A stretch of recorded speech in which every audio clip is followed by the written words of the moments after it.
Shalom, shalom, shalom, je suis l'apôtre Maman Dédé. J'espère que vous allez bien. Moi, je vais bien par la grâce de Dieu et je viens aujourd'hui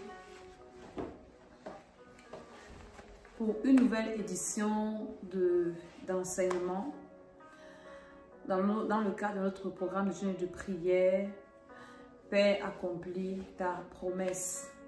Nous parlons du Saint-Esprit qui est l'ADN de Dieu. Nous parlons du Saint-Esprit qui est le sceau de Dieu. Pardon. Nous parlons du Saint-Esprit qui est le gage de notre salut. Nous parlons du Saint-Esprit qui est la marque de Dieu. Et le Saint-Esprit est Dieu, c'est une personne. C'est la troisième personne de la Trinité. Le Saint-Esprit est Dieu. Le Saint-Esprit est un avec Dieu le Père, Dieu le Fils, et lui c'est Dieu le Saint-Esprit. Dans l'Ancienne Alliance, dans l'Ancien Testament, nous avons Dieu le Père qui parlait, par exemple, à son serviteur Moïse, qui s'est révélé à Abraham comme l'Éternel des armées, Jéhovah. Jireh, El Roy, the God that sees me, le Dieu qui me voit.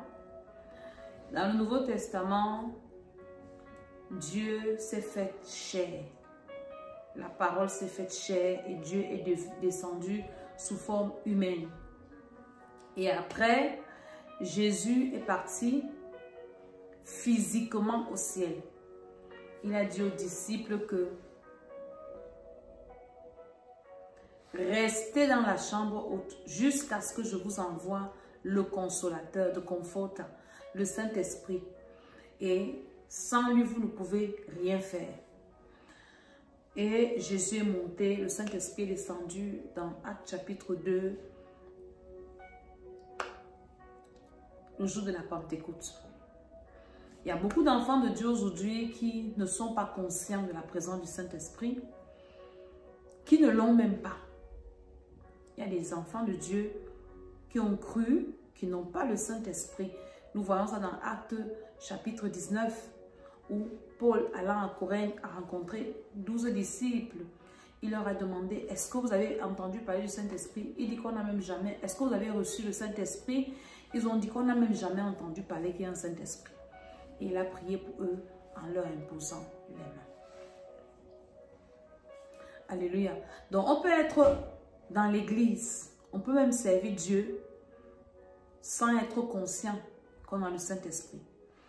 Parce qu'une personne qui n'est pas consciente de la présence du Saint-Esprit en elle, c'est une personne qui ne saura pas l'entretenir, qui ne saura pas comment relater,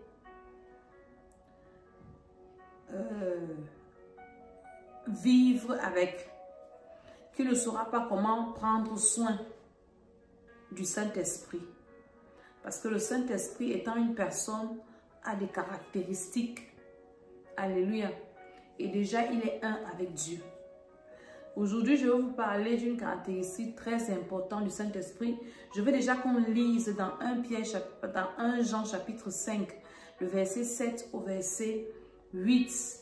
Pour vous démontrer que le Saint-Esprit est un avec Dieu. Alléluia. Donc, dans cette Bible, ce verset est coupé dans beaucoup de Bibles. Mais dans certaines Bibles, dont la mienne, il est en entier.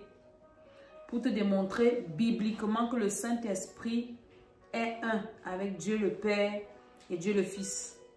Donc, toute personne qui n'a pas le Saint-Esprit n'appartient pas à Dieu. L'enlèvement signifie quoi en français facile? Aussi vrai que le Saint-Esprit est venu sur la terre le jour de la Pentecôte, l'enlèvement c'est ce jour-là où le Saint-Esprit quittera la terre. Et il va quitter la terre avec toutes les personnes dans lesquelles il va se retrouver. Toutes les personnes qui seront remplies de lui. Donc quand le Saint-Esprit va quitter la terre, ce qu'on appelle l'enlèvement, il part avec toutes les personnes dans lesquelles il est plein. C'est ça l'enlèvement. Donc, c'est très important d'avoir le Saint-Esprit. C'est très dangereux d'être un chrétien qui n'est pas rempli du Saint-Esprit. Parce que tu es exposé aux démons, à la sorcellerie. Tu es exposé aux problèmes. Tu es exposé à beaucoup de choses. Alléluia. Donc, d'où l'importance de ce que nous sommes en train de faire. Nous lisons 1 Jean chapitre 5, le verset 7. La Bible que je vais vous lire, c'est la Bible Thompson, qui a ce verset en entier, qui est pour la plupart coupé dans d'autres Bibles. Nous écoutons la lecture de la parole de Dieu. Il est écrit, car il y en a trois qui rendent témoignage dans le ciel, le Père, la parole et l'Esprit Saint. Il y en a trois qui rendent témoignage dans le ciel, le Père, la parole et l'Esprit Saint. Donc là, tu comprends déjà que les trois sont un. Donc, le Père, la parole et l'Esprit sont un.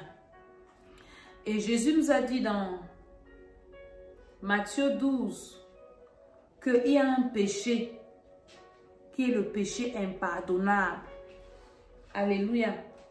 C'est le péché, le blasphème contre le Saint-Esprit.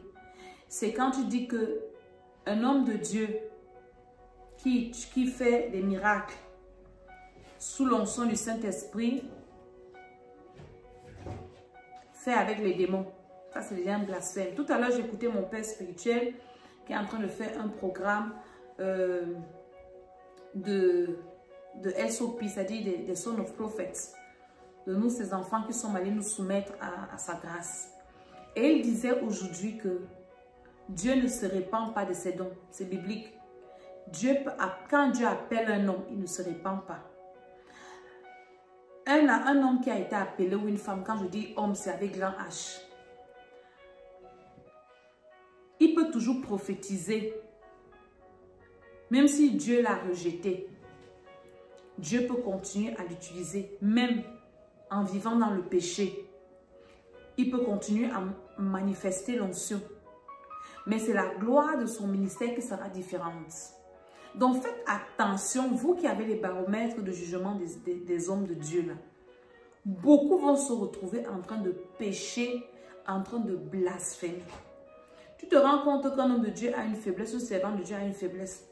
Demande à Dieu de te prévenir, de ne pas être victime de cette faiblesse-là. Parce que tu peux te retrouver en train de blasphémer contre le Saint-Esprit. Et c'est le péché impardonnable. Donc c'est très important ce que nous sommes en train de faire. Alléluia.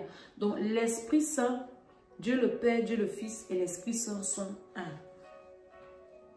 Ils sont au même pied d'égalité. Alléluia. Donc là, je veux vous parler maintenant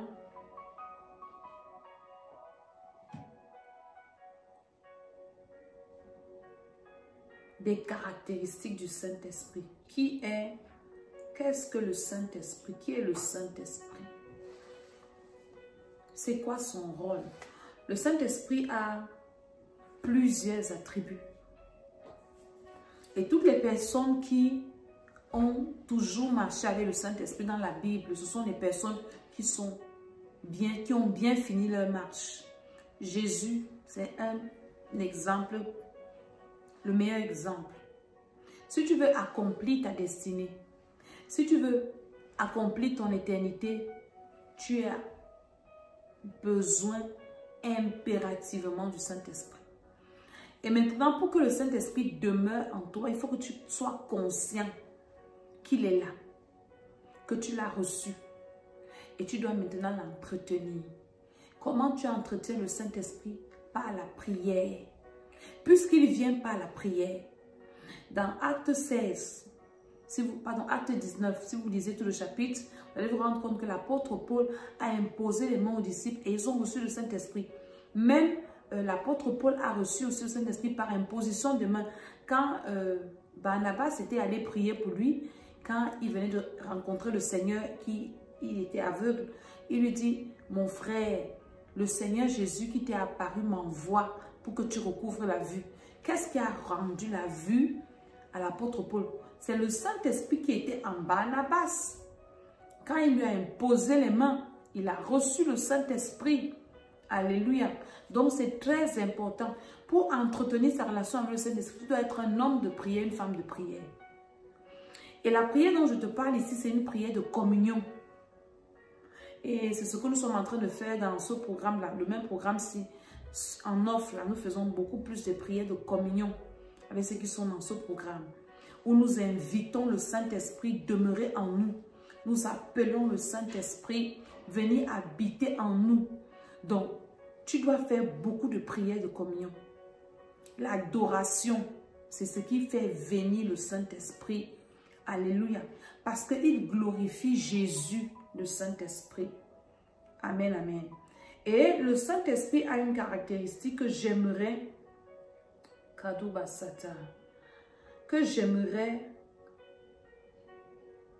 que nous étudions et que j'aime bien. À quoi sert le Saint-Esprit? Le Saint-Esprit aide à prier. Le Saint-Esprit te conduit dans la vérité. Il aide à prier. La Bible dit que nous ne savons même pas prier. Quand tu es rempli du Saint-Esprit, parfois tu viens dans la présence de Dieu, tu ne sais même pas quoi dire. Alléluia. Mais quand tu es rempli du Saint-Esprit, et tu commences à dire Saint-Esprit, ça c'est comme ça que je fais souvent, la plupart du temps. Je viens, je dis Saint-Esprit, aide-moi à adorer. Le Saint-Esprit commence à me conduire dans l'adoration. Saint-Esprit, aide-moi à me repentir. Il commence à me conduire dans la repentance. Il m'amène dans les profondeurs de mon âme.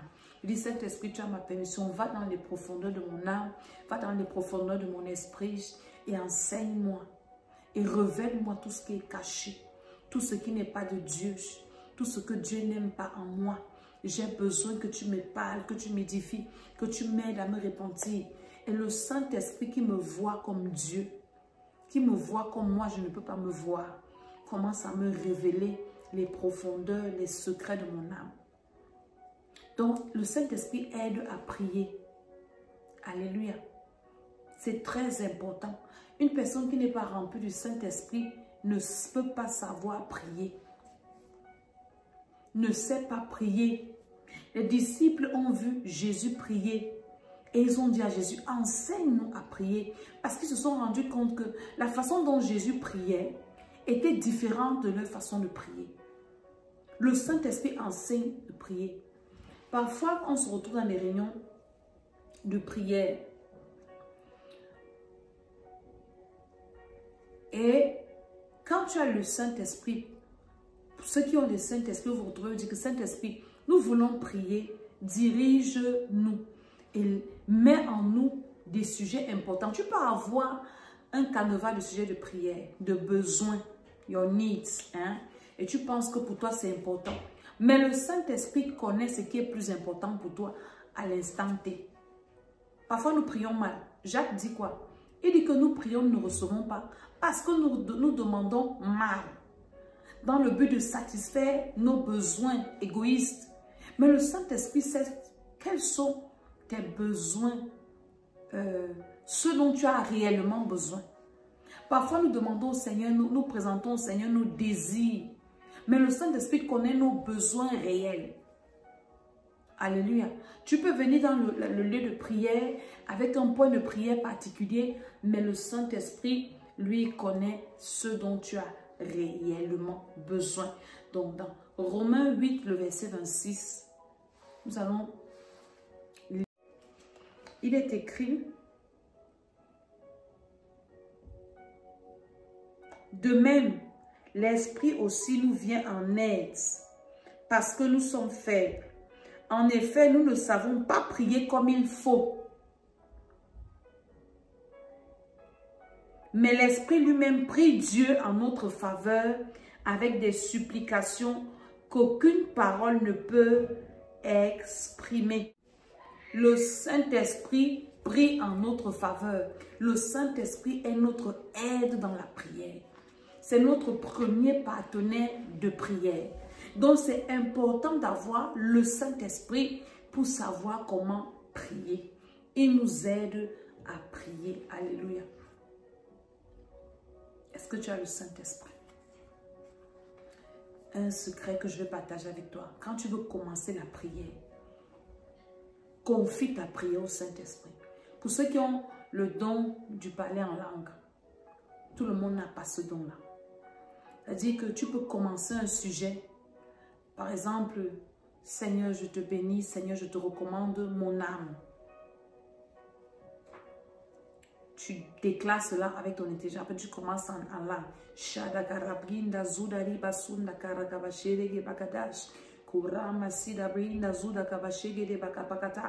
L'esprit intercède. L'esprit connaît les problèmes de ton âme. L'esprit connaît les liens qu'il y a dans ton âme. L'esprit connaît tes blessures dans l'âme. Et l'esprit intercède en ta faveur. L'esprit t'aide à prier. Mais si tu n'as pas ce don-là, tu ne vas pas l'inventer. Tu peux aussi demander au Saint-Esprit de t'accorder le don de parler en langue. Avec le Saint-Esprit, on communique. Avec le Saint-Esprit, on échange. On lui parle, il nous parle aussi. Et tu peux demander aussi au Saint-Esprit, enseigne-moi la voix de Dieu. Et si tu veux connaître la voix de Dieu, c'est d'abord dans la parole de Dieu. Donc c'est très important d'avoir le Saint-Esprit. Alléluia. Si tu n'as pas le Saint-Esprit, tu es vraiment en danger. C'est la prière la plus importante. Seigneur, j'ai besoin de ton esprit. Saint-Esprit, je veux une relation personnelle avec toi. Saint-Esprit, emmène-moi dans les profondeurs de mon Père. Je veux connaître Jésus dans les profondeurs. C'est très important. L'Esprit nous aide dans la prière. Toi qui es là, tu ne sais pas prier. Demande au Saint-Esprit de t'aider.